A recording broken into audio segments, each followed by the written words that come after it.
Unit 4 Chemistry, Chapter 14, looking at how we can analyse these organic compounds by volumetric analysis now. This video will focus on the principles of volumetric analysis, and then we're going to look at how we can analyse organic acids and bases, and how we can analyse organic oxidants and reductants using volumetric analysis. The principles apply to both. So what is volumetric analysis? You've done it before. This is another one that's familiar from Year 11. It's involving chemical reactions between two aqueous solutions, where we have one standard that we know the concentration of, and we measure its exact volume. And a second substance where we measure the exact volume, and we determine, therefore, its concentration. Okay, we use stoichiometry, but it's generally pretty fast and accurate. We don't have to wait a long time for things to go through a machine. First stage, we need a standard solution. Okay?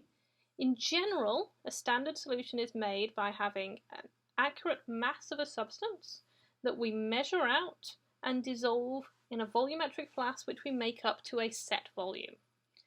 By measuring its mass and knowing its molar mass, we can accurately find its amount in mole. And concentration, as you know, is amount divided by mole.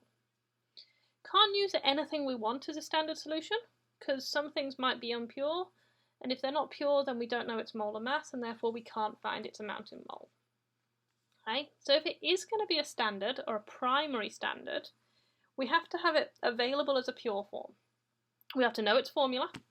We have to be able to keep it on the shelves in our prep room without it breaking down or without it reacting with the atmosphere. In an ideal world, it also has a high molar mass because that minimises any impacts of slight errors when we are weighing. And also in an ideal world, it's inexpensive. These two are desirable, these three are essential. Okay? And there's a couple of acids and bases that we could use there. They tend to be weak acids and weak bases. If we're using a volumetric flask to put it into, we have to start with one that's clean and dry. And we weigh it generally straight into the flask. If not, we weigh it in a weighing boat and we wash it in. So we make sure we get every last grain in there. Half fill it and swirl it to dissolve. Can't fully fill it because then there won't be space for the water to move, and therefore it won't dissolve fully.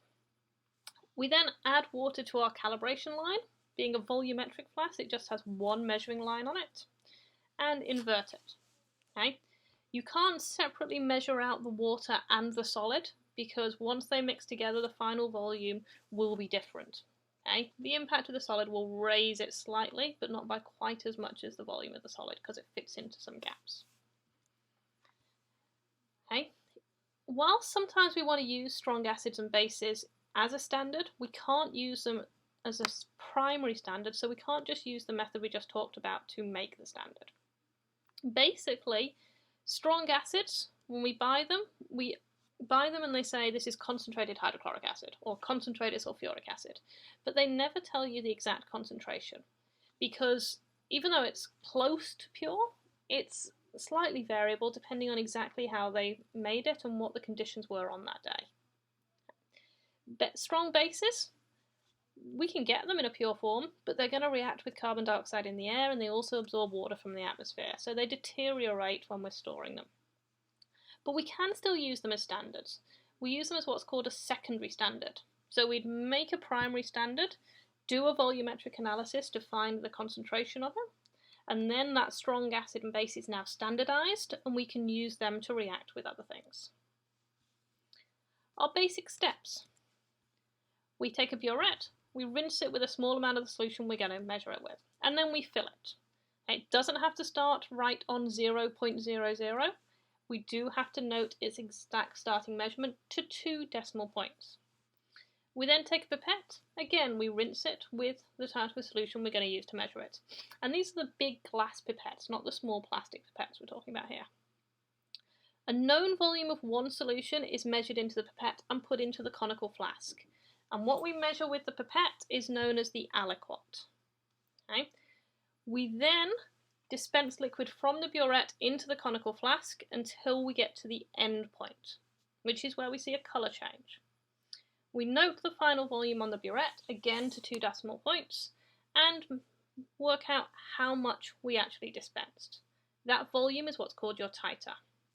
And then we can repeat, and we repeat until we get 3 concordant results. And that's 3 results within 0.1 of their average. So your average is 3, you've got to have a result which is within 0.3 of them.